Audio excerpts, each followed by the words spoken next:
Before I start, I want to take you to take a deep breath.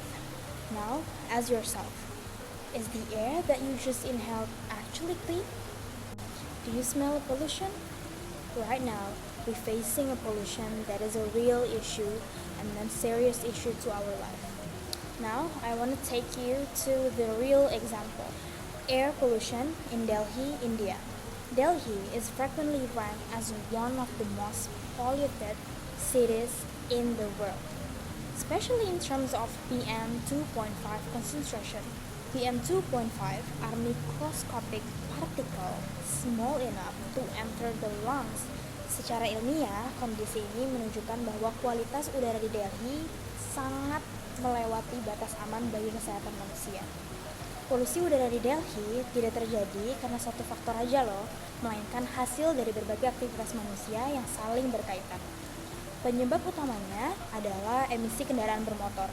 Pertumbuhan jumlah kendaraan di Delhi sangat amat cepat, sementara sistem transportasi publik dan regulasi emisi belum mampu mengimbanginya. Lalu, penyebab yang kedua adalah aktivitas industri dan pembangkit listrik yang berbahan bakar batu bara. Pembakaran batu bara menghasilkan partikel halus dan gas beracun yang mencemari udara dalam jangka panjang. Dampak dari polusi udara ini sangat-sangat serius dan dapat diukur secara ilmiah. Paparan jangka panjang terhadap udara yang tercemar meningkatkan risiko penyakit pernafasan, gangguan jantung, dan penurunan harapan hidup. Dari sudut pandang ilmu lingkungan, kondisi ini menunjukkan bahwa kualitas udara di Delhi telah melampaui batas aman bagi kesehatan manusia dan juga ekosistem.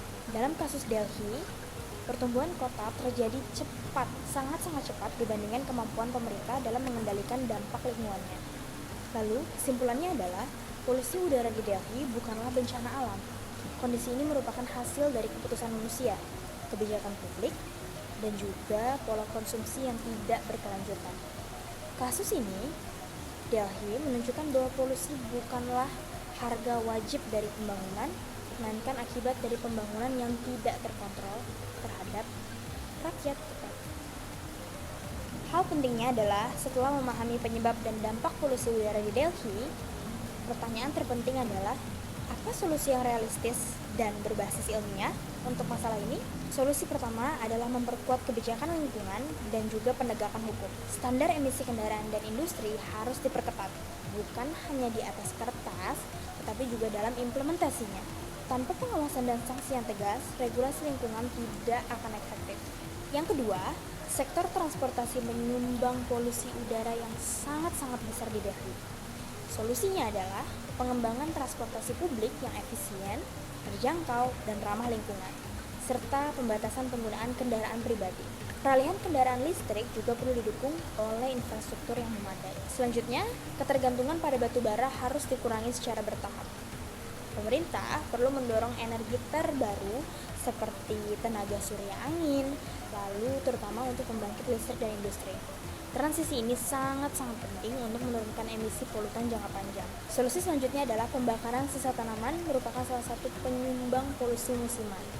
Tidak disarankan untuk melakukan ini. Jadi, solusi yang dapat diterapkan adalah penyediaan alternatif pengelolaan limbah pertanian dan juga edukasi mengenai praktik pertanian berkelanjutan. Yang terakhir, ini tidak hanya soal peran masyarakat maupun pemerintah, tapi keduanya. Solusi tidak hanya datang dari pemerintah, masyarakat memiliki peran melalui perubahan perilaku, sementara akademisi dan mahasiswa berkontribusi melalui penelitian, inovasi, dan advokasi berbasis data. Kasus Delhi ini menunjukkan bahwa polusi dapat dikendalikan jika solusi diterapkan secara sistematik dan juga kolaboratif. Polusi ini bukanlah konsekuensi yang tidak terhindarkan dari pembangunan, melainkan tantangan yang dapat diatasi dengan ilmu pengetahuan dan kebijakan yang tepat. Sekian dari saya, Aurelia Pramesti dengan NIM 230154104. Terima kasih sudah mendengarkan.